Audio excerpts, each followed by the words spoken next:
Programang ito ay rated SPG. Striktong patnubay at gabay ng magulang ang kailangan. Maaaring may masiselang tema, lengguwahe, karahasan, sexual, horror o droga na hindi angkop sa mga bata.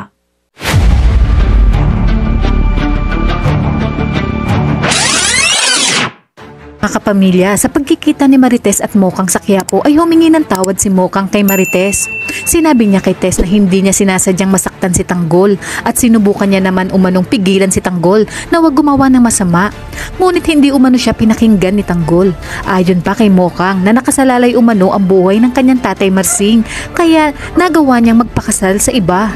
Hindi naman siya pinakinggan ni Marites at sinabi ni Marites na mas gusto umano niyang masaktan si Tanggol at magpakasal sa isang mayaman. At wala na ngang nagawa pa si Mokang kundi maglakad papalayo sa lugar ni Tess na bumubuhos ang luha sa bigat ng kanyang kalooban. Samantala, ang mga kapulisan naman ay nakahanda na sa gagawin nilang raid sa warehouse ni Ramon. At sina Tanggol din ay handang-handa na sa gagawin nilang misyon kung saan tapusin ang grupo ng Red Phoenix. Maya pa, habang isinasagawa ang raid ay makikita ni Ramon si Rigor. Ayon nga kay Ramon na isang malaking hadlang sa buhay niya si Rigor at dapat niya na itong mapatay. Kaya naman pinaulanan niya ng bala si Rigor, ngunit nagawa nga ni Rigor na magkubli dahilan kaya hindi ito natamaan ni Ramon. Habang si Rigor naman ay laking gulat nang makitang buhay pa umano ang demonyong si Ramon dahil ang buong akala nga ni Rigor ay napatay na niya ito.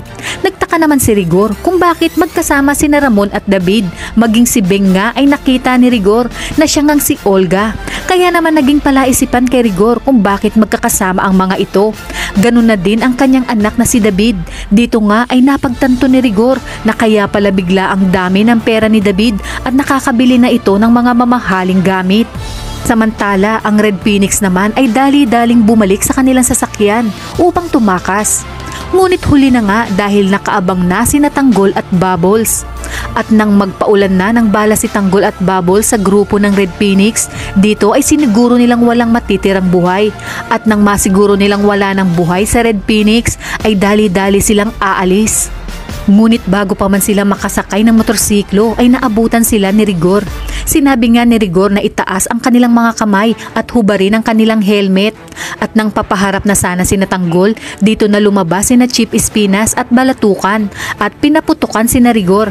Kaya nakakuha ng tiyempo sina Tanggol at Bubbles para makaalis sa lugar.